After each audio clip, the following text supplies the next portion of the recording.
The content of this channel is for mature audiences. Parental discretion is advised.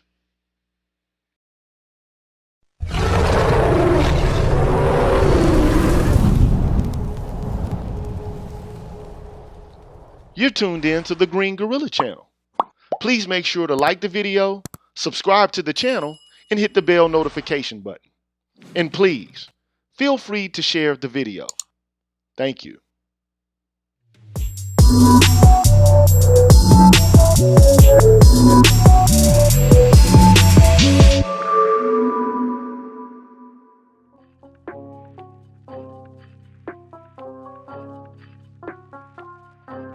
What's good, everybody?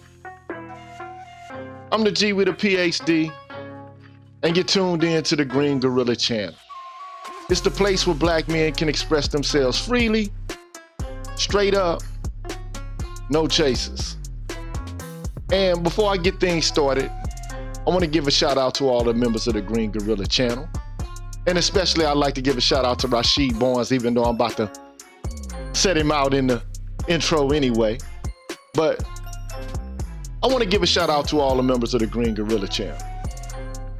So I'd like to give a shout out to Raphael Brown, Omni Americana, Deanne, Donald Watts, Barry Little, Ryan Jackson, hiphop.catv, Black Quizzard ADOS, Coach DC, The Remedy, Kashif Caldwell, Infamous Chillin', I Am Black Man, John Reeves Too Much, Nichita, Leroy Honeycutt, True King 337, B Hillfire, Force Windu, Michael Cavendish, Urban Nomad, Barnolas, Kyle J. Sura, I'm Just Jules, The Book of Ronin, Ab Media 83, Damon Harris, Brian McMurray, Mr. Lou Meth, TD Hip Hop Media, Drew Main, Shop Talk Live, The Face, Mr. Heat, Afro Analyst, NEU, Ronan Martin, Issa Abdul Sahir, Sir Anthony, Deshaun Nolly, MLR, Charles Rogers, Black Dog, Universal 178, Black's Word 404, Rashid Barnes, Aaron Smith, DH, See Truth the Revelator, Gold Professor, The Nameless Protagonist, Black Pill Ned Stark, Arthur Unknown,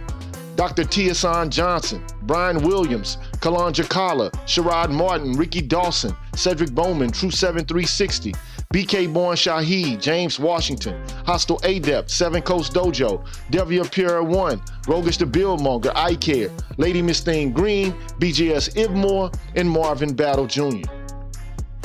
I'd also like to give a shout out to the members of my Patreon, Victor A. Coach, Dragon 59, D. Smitty, Supreme Ibmore, Adrian Hicks, Jay Bailey, Mr. Michi, NEU, again, Mo Mal, William Ruffin, and Asangwa. Thank you so much for being members of the Green Gorilla channel. I appreciate that. I really and truly do. I'd like to give y'all a round of applause and thank you for your ongoing support. For real.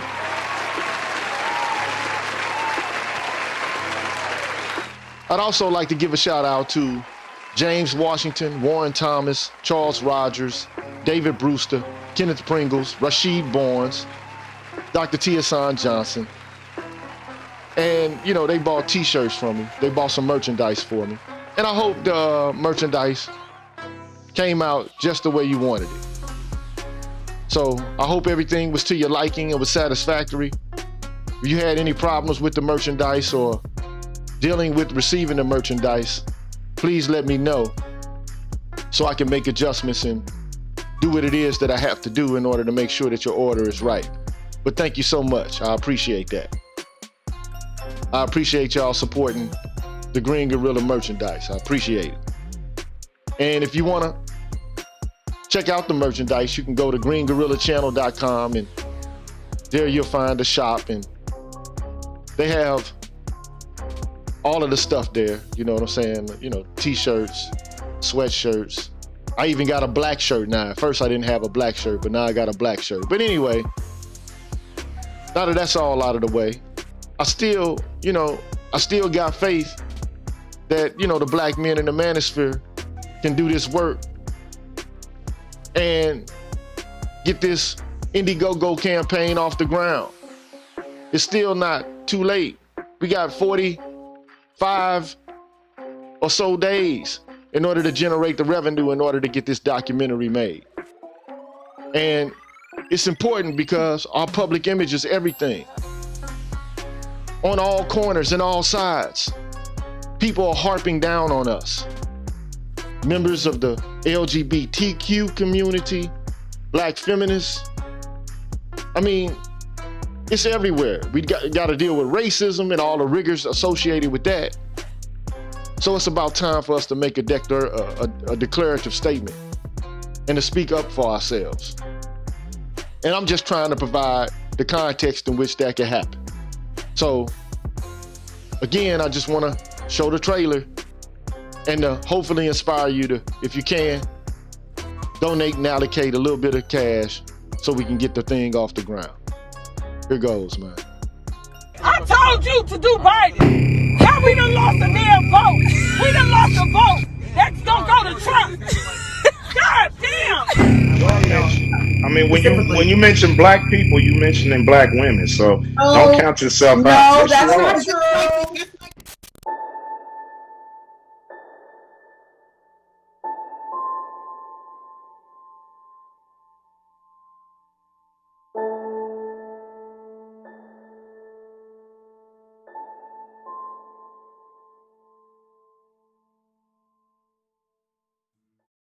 So right now, all you got to do is go to the Indiegogo page and you'll see it there. And it'll tell you everything you need to do. And if you can't even allocate any funds, at least you can share the campaign on your social media page, your Facebook page, your LinkedIn page, your Twitter feed, whatever it is that you do in relation to social media. Please promote the campaign. But at any rate, I want to get to the subject matter at hand. But before I actually get to that, I want to have a discussion really quickly about something that was drawn to my attention, and I couldn't believe what I was seeing. I mean, I literally could not believe it. So I'm gonna make the transition to this page, man. I just couldn't believe this. I couldn't believe what I was seeing. So look, man, I look on Facebook and I see this post, and it's relatively old. It's about, I don't know, maybe 6 or 7, well, about 5 or 6 days old. And it says, Denmark debuts new children's TV show about a man with a huge and uncontrollable penis. I mean, what the fuck is this, man? I can't believe this, man. That is, man, I gotta get at the. Whose idea was it to do this, man? So apparently that's the character there, right? So I'm gonna read this article. It's very short. It's about a 2-minute read. It says, Denmark's flagship broadcaster has suffered blowback over its newest children's TV program, John Dillerman, an animation starring a man with a penis so massive and flexible it can save children from danger, fetch objects from a river, and operate as a pogo stick. I mean, am I reading this right? Like, is this not alternative reality shit or what?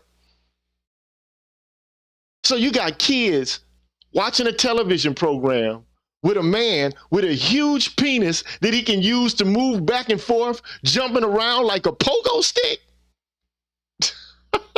Say it ain't so, man. Just tell me that I am in an alternative reality. And it's also his penis is saving children from danger and fetching objects from the river? Man, I can't believe this, man. And it says the show, whose 13 episodes are available to watch on the DR Network's website, follows its titular character as he navigates an array of unexpected scenarios caused by his inexplicably huge genitalia. In one episode, for instance, the mustached Diller man uses his gigantic stripy organ as a lead for his dog, but quickly finds himself inundated with requests from his neighbors to take their pets out for a walk too. At another point in the show, he is stuck floating in midair after balloons are tied to his groin. Now, if this is not an entryway into pedophilia, I don't know what is, man. But I digress. In one episode, in another episode, he breaks a friend's vase with his penis and must raise money to pay them back. And in a third, he uses it to steal an ice cream at the zoo. The show's opening montage also shows him using his genitals to keep a lion away from a group of children. And this is a still from the program where John Dillerman is hanging from a bundle of balloons. Like, what is this? Anyway, the show was generally met with hilarity in Denmark and across the internet, with many praising it as an appropriate and lighthearted way to teach children about the human anatomy. But some took issue with the main character's central trait. Danish politician Morten Messerschmidt, a member of the right-wing Danish party, said children should not be forced to watch a cartoon depiction of an adult man's groin. A handful of parents have taken to Facebook and, urging them to remove the program. A spokesperson for DR told CNN that most of those who criticized the program did so without ever having seen the show because it wasn't released yet. Now the great majority here in Denmark are making fun of the few critics instead. So look, I don't know what's going on in Denmark. And people say Americans are pretty prudish when it comes to sex. I don't know how true that is because I've never really actually been out of the continental US. So maybe I'm just a troglodyte. I don't know what's going on, maybe. But damn, really? For real? It's crazy to me, man. That's crazy to me. But anyway, so That's the first order of business, man. I'm gonna get back. I just can't believe that, man. That it still has me screwed up, man. Like, what is that? Tell me what you think about that in the chat, man. That shit is crazy to me. It's crazy, man. But what I'm going to do is I'm going to take a quick break, man. I'm going to come back. And after I come back, I'm going to get into the real business this evening, and I'm going to try to keep it short because I got some chicken I want to cook, and I want to tune in to Dr. Tia San Johnson's show. So let me take a quick... That's crazy, man. Like, who? What? What the hell is that, man? That's crazy to me. But anyway, I got 59 people, 55 viewers, man. I got 49 likes. Can we at least get the likes up, man? Can we at least do that? That's crazy to me, though. But I'm gonna take a quick break, man. That shit is nuts. I'm gonna take a quick break. When I come back, man, I'm gonna get into the business this evening. I'll be back, man.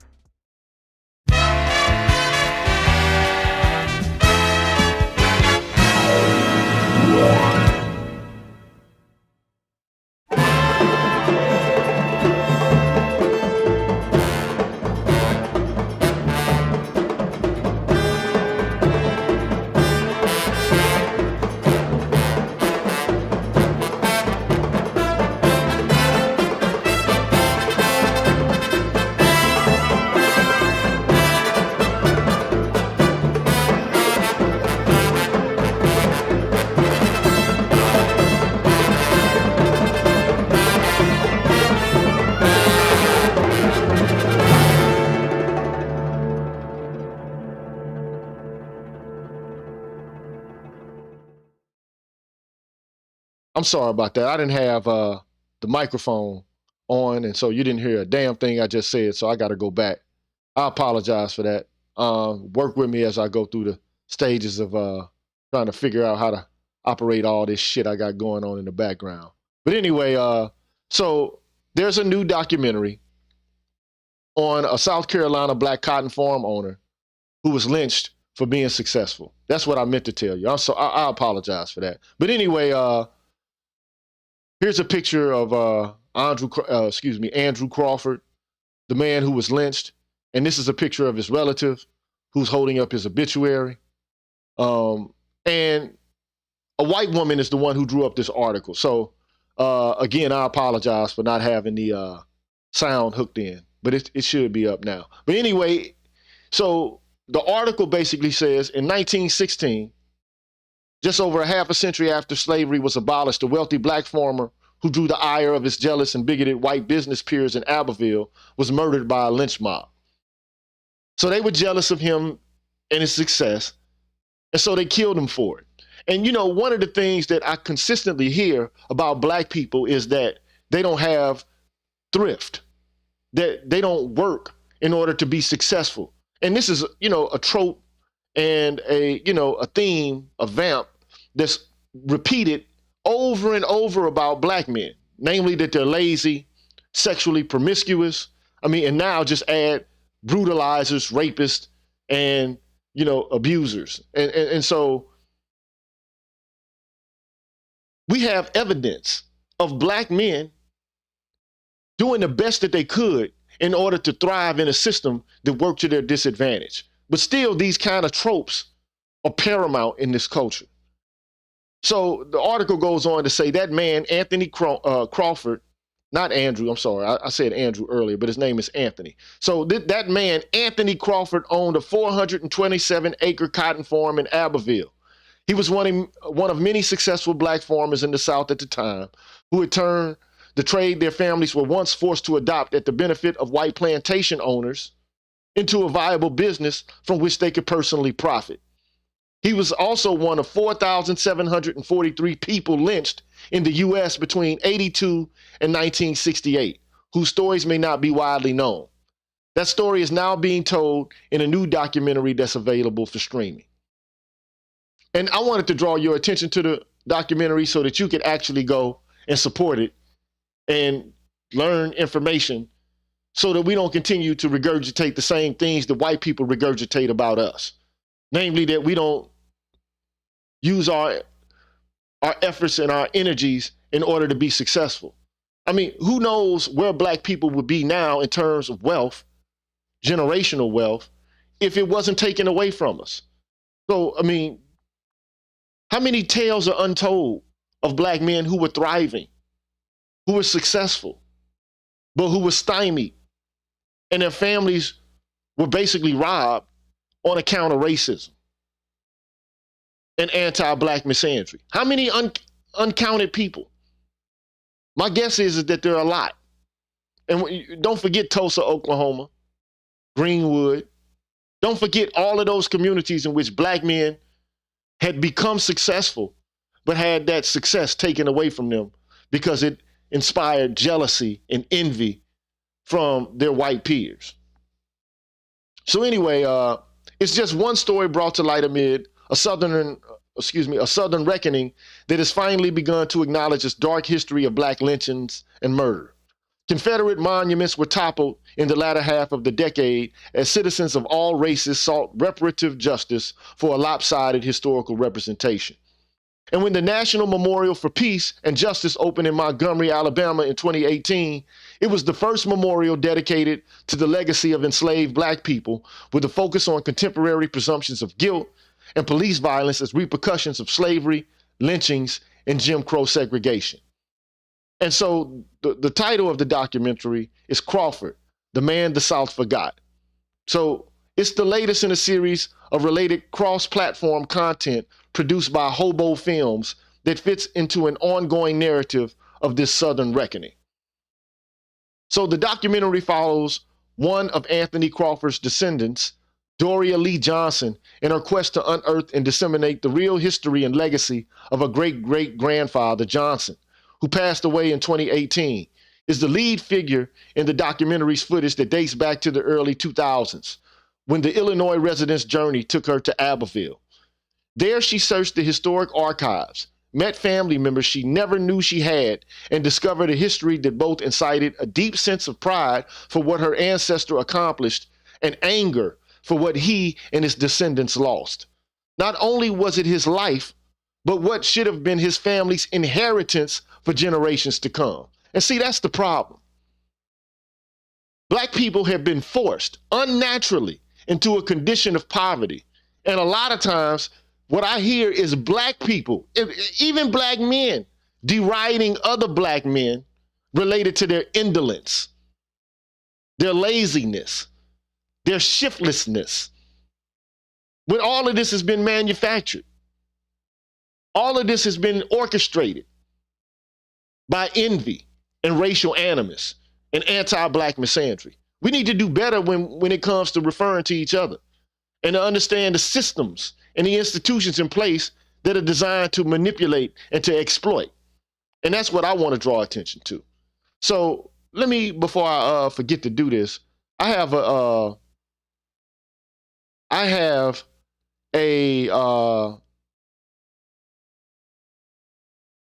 video, a clip of the trailer for this, and I want you to see it, and hopefully it arouses your interest, and then that way you could go and support the doc. So here it is. I can remember hearing him say that the Crawfords were a wealthy family.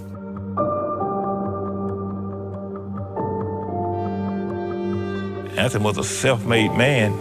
He owned 500 plus acres. An astute businessman. He was president of the Black Masons of South Carolina. He was secretary of Cypress Chapel AME Church.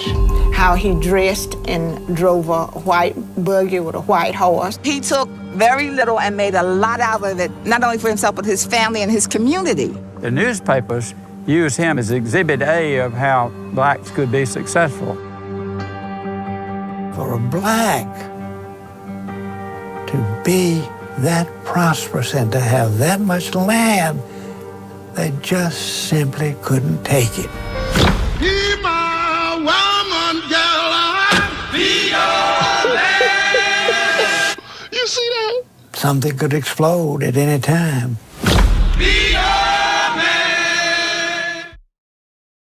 Oh, man, did you see that? It says the day a white man hits me is the day I die. Damn.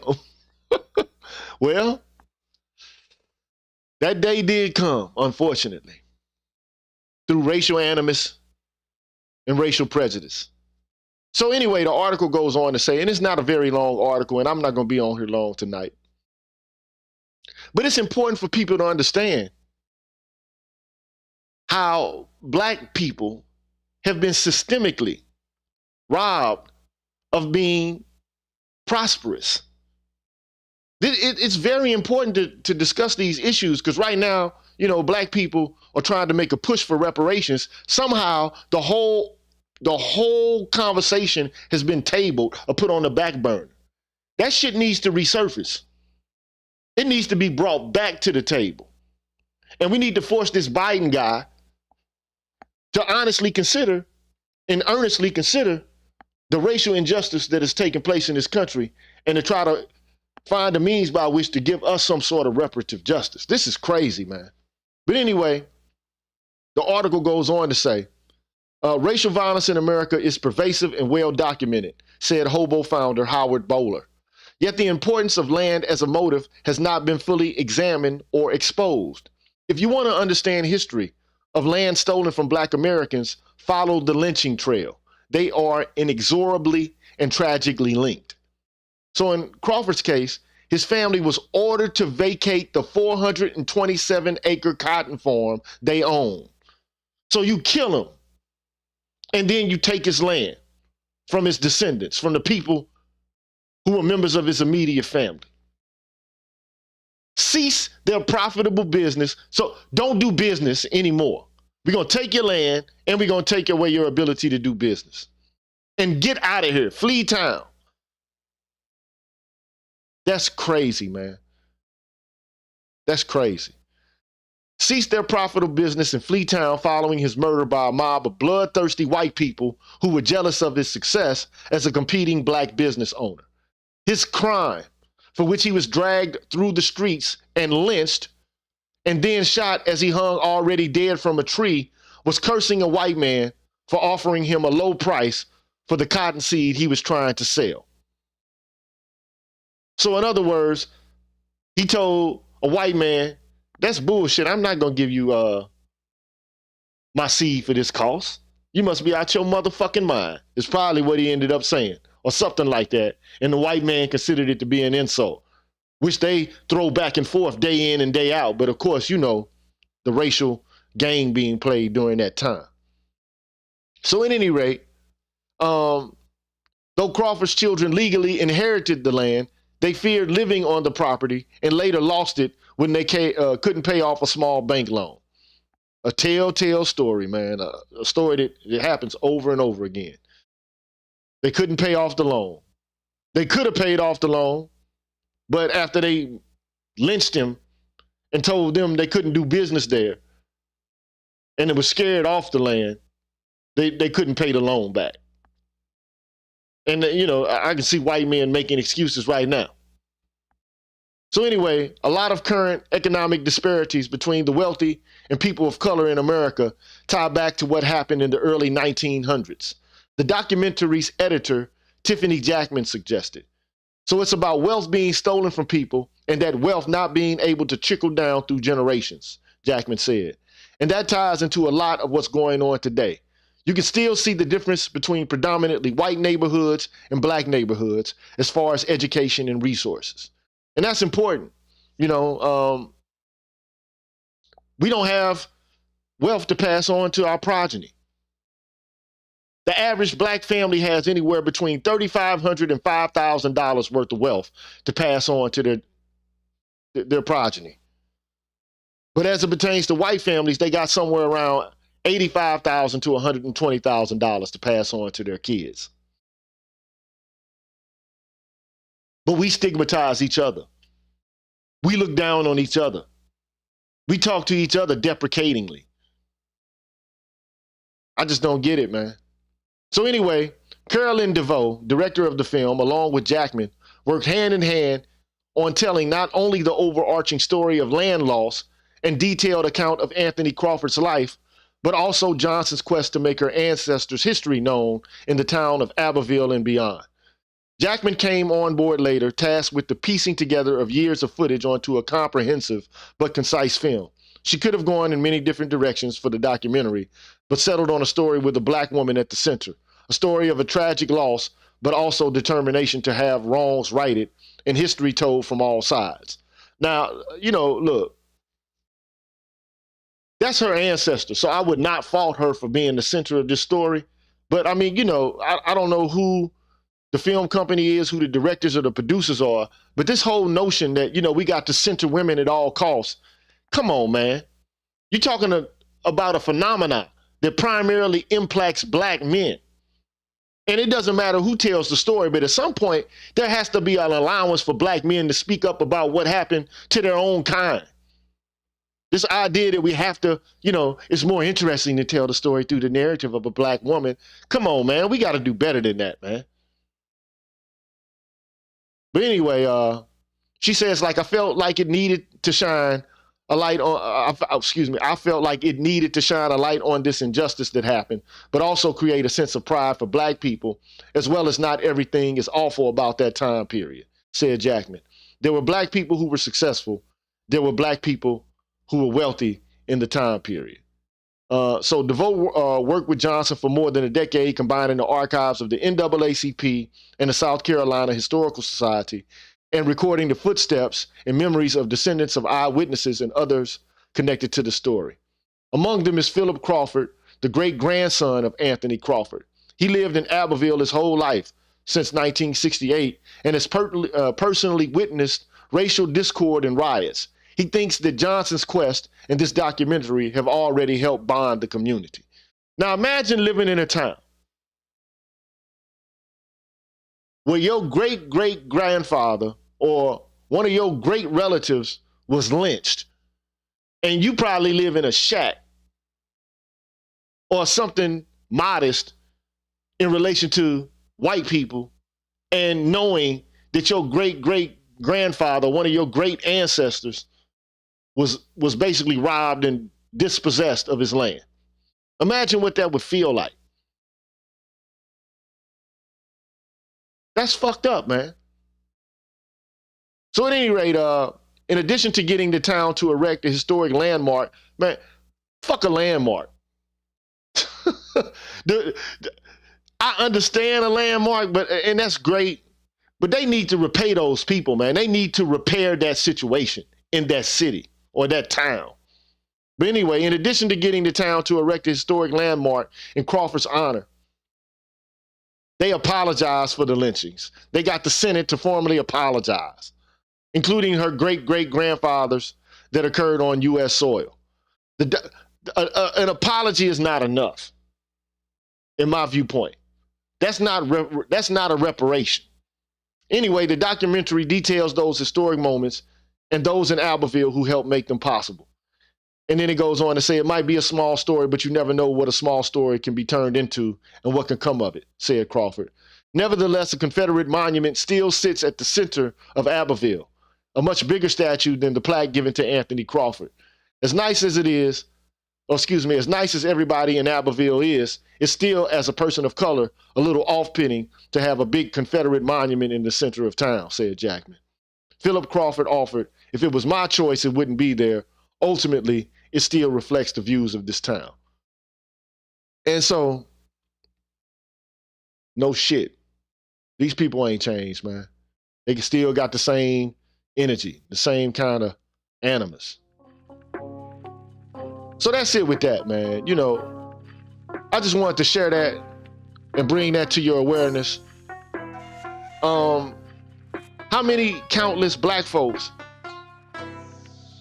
have gone through this, man? How many black folks, in particular black men, have undergone this craziness?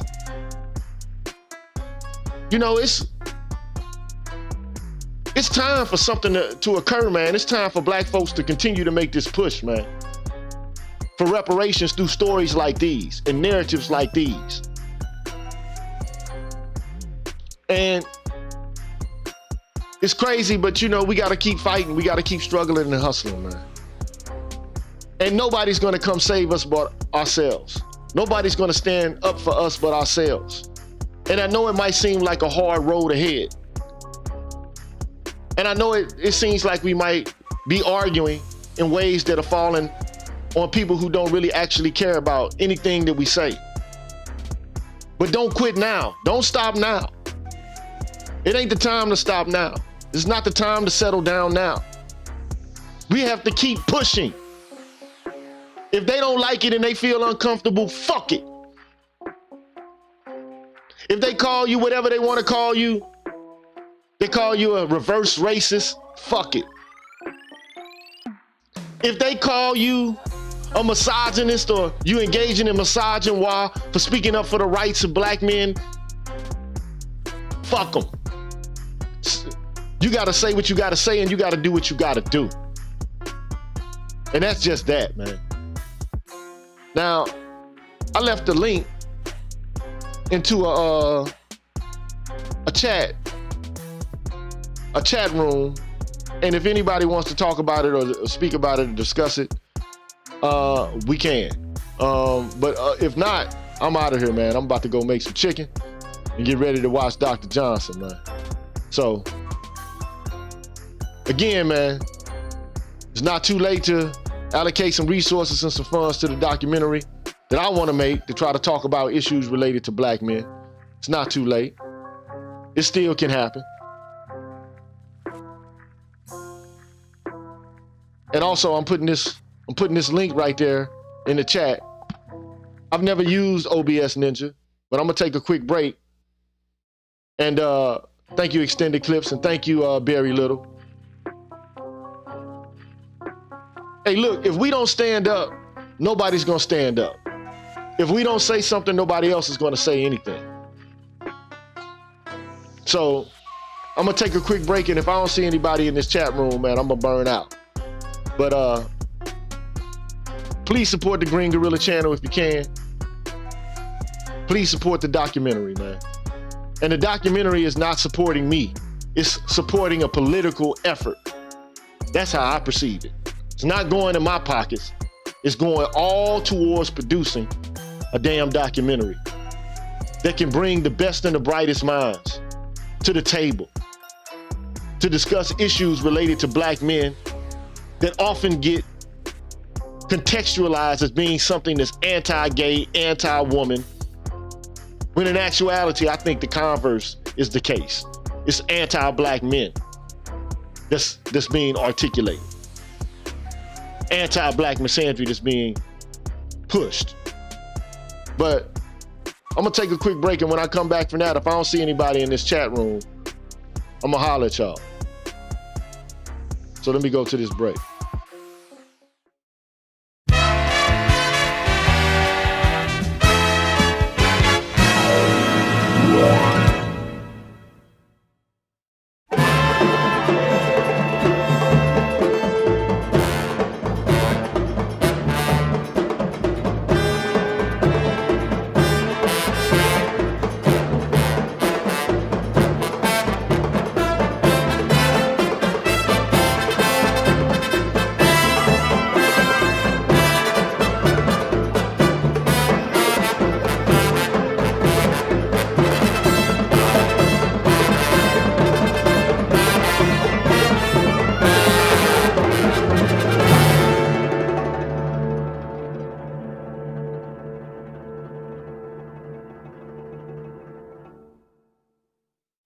All right, man, we back. I'm the G with a PhD. I don't see anybody in this chat room. It's a new program. It's not even a program. It's just a website called OBS Ninja, and you can get in there and chat just like you can on StreamYard. You set up your camera, or you put up an avatar, and you can talk just like you're talking on StreamYard, but you don't have to pay a copper red cent. And they also have a way to capture it and to put it into OBS so you can talk in real time and have conversations. So, but anyway, I don't see anybody in the chat room, so I'm about to break wide and go cook my little chicken and then go watch Dr. Tierson Johnson, man. I'll check y'all out later. Until the next time. 1.